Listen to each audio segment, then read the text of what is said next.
अधिकतम दूरी।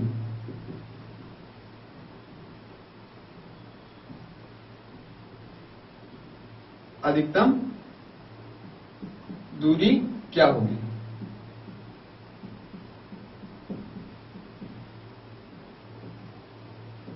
तो हमें यहां पर दोनों के बीच की दूरी का मान ज्ञात करना है। तो इसके लिए फॉर्मूला किस प्रकार से होगा?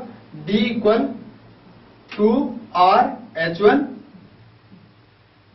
प्लस 2RH2 रूट में।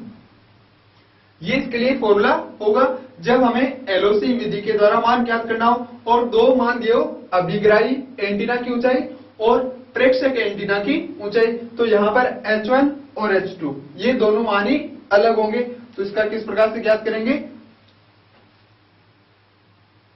D बराबर 2 और R यहां पर पृथ्वी की जो त्रिज्या है वही मान रखा जाएगा। तो इसको हम लिखेंगे 64 इंटू 10⁵ इंटू इसका जो हमारे पास दिया मान 32 और यहां पर इस पे सारे पे रूट लग जाएगा। दूसरा जो मान दिया हुआ है वो हमारे पास में 64 इंटू 10⁵ इंटू H2 का मान 50। ये दोनों मान हमने यहां पर इस प्रकार से लिख लिए।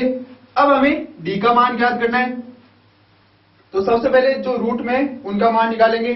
तो 32 2 64 और 64 इंटू 64 इसका रूट निकालेंगे। तो इसका रूट 64 इंटू 10⁵।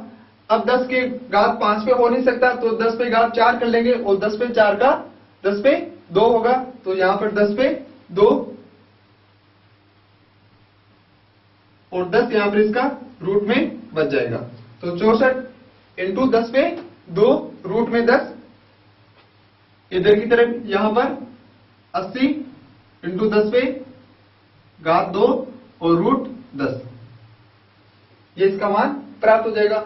अब दोनों एक तरफ की राशियों को जोड़ लेंगे और रूट वाले को रहने देंगे। तो यहां पर D बराबर 144 इंटू 3 इंटू यहां पर इसका 100 और रूट 10 का यहां पर मान रख देंगे। तो इसका मान होगा 3.161। अब इन सबको हम गुणा कर देंगे। तो गुणा करने पर जो दूरी का मान प्राप्त होगा वह 45.5 किलोमीटर। इस प्रकार से दोनों के बीच की जो अधिकतम दूरी होगी वह 45.5 किलोमीटर प्राप्त होगी। इस प्रकार से नेक्स्ट क्वेश्चन है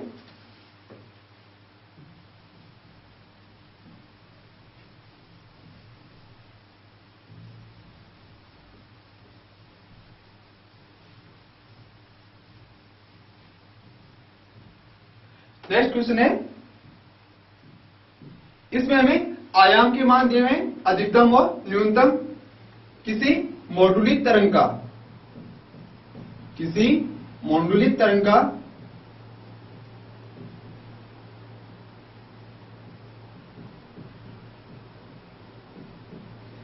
अधिकतम आयाम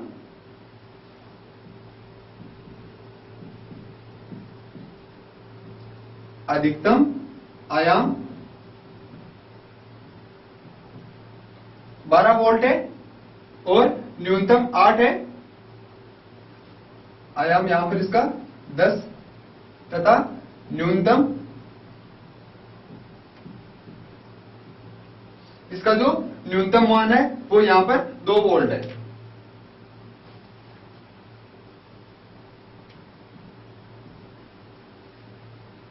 तो मॉडुलन सूचकांक